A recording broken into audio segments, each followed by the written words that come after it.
Welcome to part 4 of our ongoing series on pour-over techniques.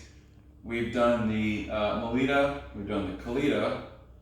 I just realized they rhymed, threw me off.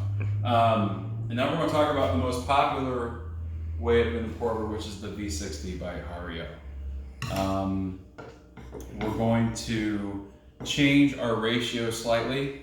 We're doing 26 grams to 360 grams of water instead of 26 to 390. I think it's a better extraction that way. We're also going to totally mess with the whole technique, and we're going to stir. We're going to do a whole bunch of stuff to it. So it'll be fun. You don't have to do any of those things. If you just do the set the bed like we talked about previously, and look at your scale and time it out and bloom it, you'll be fine. But I like to mess with this one a little bit. All right, we're doing again 26 grams of the Mexico Chapulillo.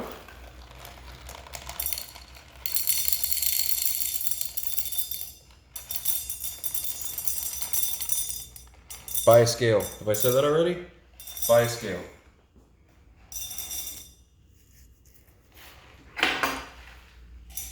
So important, by a scale. Okay, 26 grams. Let's grind this up. Again, doing a medium grind.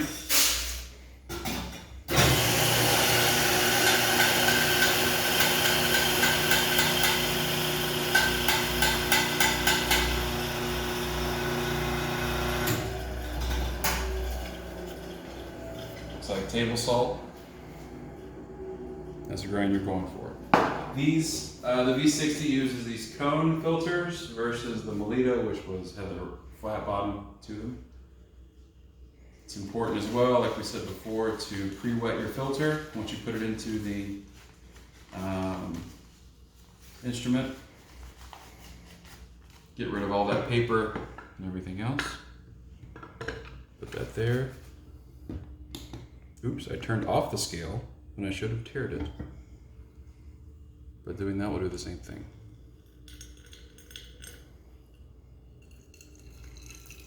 Your water about 205 to 210, just under boiling. If you don't have a thermometer, bring your water to a boil, let it sit for 30 seconds. All right, this is a fancy pour-over stand from DePalo Coffee, made out of real coffee wood from Honduras. You should look them up online. It's DePalo, D-E, and then P-A-L-O. I'm gonna dump this water.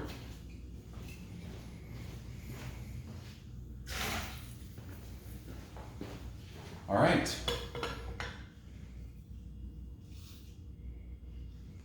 So we're gonna do our bloom phase. Tear out my scale. Notice that what I like about this as well is it sticks to the sides. If it doesn't, I've seen some people take a spoon and just push it against the sides to make sure it seals. Doing double the weight of the coffee for the bloom phase. Hitting all those grounds. I went a little over there. Now I'm going to touch it. I'm going to stir it. But I'm not going to stir. I'm actually going to excavate. So I'm just going to move a little bit to make sure that the water and the beans get in contact as close as possible. The quicker you do that, the more CO2 is released quicker, and the better your brew is going to be.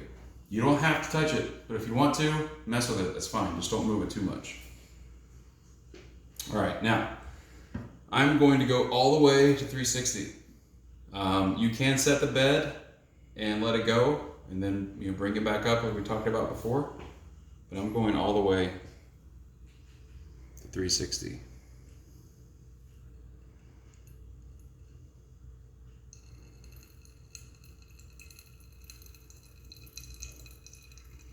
Getting all the dark spots as I go, but still going in concentric circles. Don't do, a lot of baristas will do this. We'll go up like this. Try to stay, oop, that was a mistake. Try to stay as even as possible.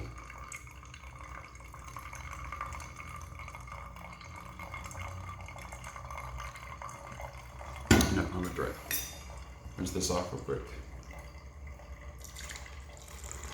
Now I'm going to Stir once this way, and stir twice this way.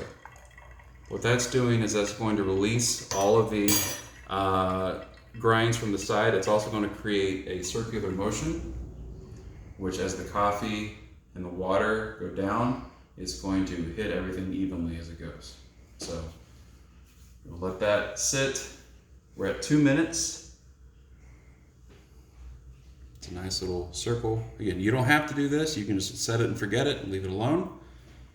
But I found this would be a really good way of doing it. And then we're about halfway through.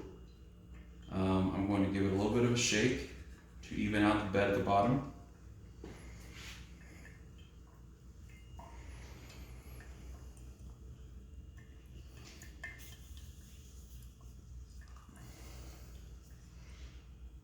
This is going a little quicker than, I'm at 2.5 minutes and it's almost done. You want to have about, like I said, the 3 to 4 minute, usually 3.5 to 4 minute for V60. This goes a little fast. It tells me that my grind size is probably a little too coarse, which means the coffee is going to probably be a little under extracted. That's something I can adjust later on when I do another one.